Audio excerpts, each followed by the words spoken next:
O cavalo pode ter sido domesticado muito antes do que se imaginava, acelerando o avanço da civilização. Dentes de animais fossilizados mostram que há 6.000 anos eles já usavam freio de metal. Do extremo oriente da Sibéria, quase na costa do Pacífico até o Mediterrâneo, estende-se uma vasta planície de 4.000 quilômetros de comprimento e 500 quilômetros de largura, denominada de estepe eurasiana. Coberta por vegetação rasteira e longo e mansos rios, essa região transformou-se há 6.000 anos numa verdadeira ponte entre a Europa e a Ásia. E foi o palco de épica transformação da história da humanidade. Basta ver que nesse período surgiram as chamadas línguas indo-europeias, como o grego, o latim, o celta e muitas outras. Antes disso, os europeus, por exemplo, empregavam o idioma de uma família linguística bem diversa. Um desses idiomas seria o basco, o qual sobrevive com vestígios do passado na Espanha moderna. A mudança foi tão radical que já nos tempos de Roma, as línguas indo-europeias haviam sido adotadas por uns 100 números de povos em uma área impressionante, estendendo-se da Índia à Inglaterra. Não existe uma explicação consolidada sobre como se produziu tal sublevação, mas, de acordo com uma nova e extraordinária hipótese, ela tem muito a ver com a arte ou a técnica de cavalgar.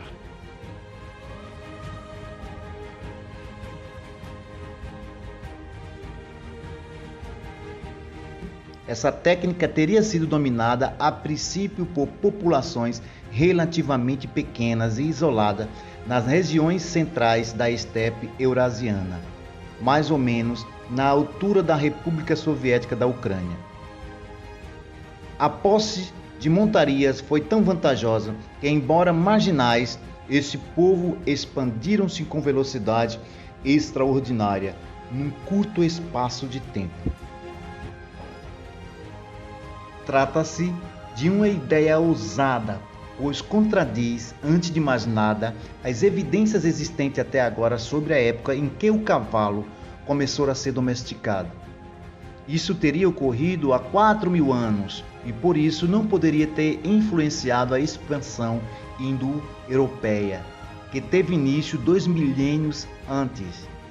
O mais antigo desenho de um cavalo arriado, por exemplo, data no ano de 2000 a.C., e o mais antigo pedaço de arreio já encontrado remota a 1.500 anos antes de Cristo. Os seus criadores habitavam as margens do rio Dnieper, onde é hoje a Ucrânia, algumas centenas de quilômetros do local em que se situa Moscou. Pertencentes a uma cultura de nome Srednistog, falavam supostamente uma língua ancestral da família indo-europeia. Pareciam estar numa transição, pois ainda criavam cavalo, principalmente para comer. Metade dos ossos encontrados nas proximidades das habitações era desse animal, mas também sabiam montar, segundo revela uma nova e poderosa técnica de investigação. Em vez de arreios ou sela, ela busca a pista da domesticação dos próprios animais. Anthony e Brown descobriram, por exemplo, que o freio feito de metal deixa marcas inconfundíveis sobre os dentes dos cavalos. Dois pesquisadores americanos, Anthony e Brown, da Universidade da Califórnia, identificaram o esqueleto de um cavalo que pode ter sido domesticado há nada mais nada menos do que 6.000 anos atrás. O efeito da corrosão do metal sobre os primeiros premolares é claramente visível a olho nu, pois chega a tirar-lhe quase 1 centímetro na espessura. Também há desgaste nos dentes dos cavalos selvagens, devido ao simples ato de mastigar. No entanto, medidas cuidadosas mostram que a perda, nesse caso, é de apenas 1 ou 2 milímetros. Além disso, as ranhuras deixadas pelo freio são profundas, bem diferentes das naturais. A diferença transparece com nitidez quando os dentes são examinados a um microscópio eletrônico.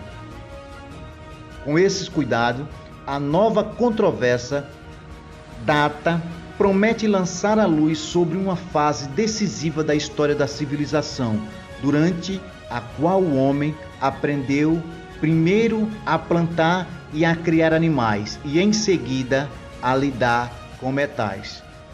Essa conquista, obtida a partir de 10 mil anos atrás, mudaram o modo de vida do homem, pois foram acompanhadas da construção de cidades e de organizações de grandes impérios, como o egípcio ou o sumério.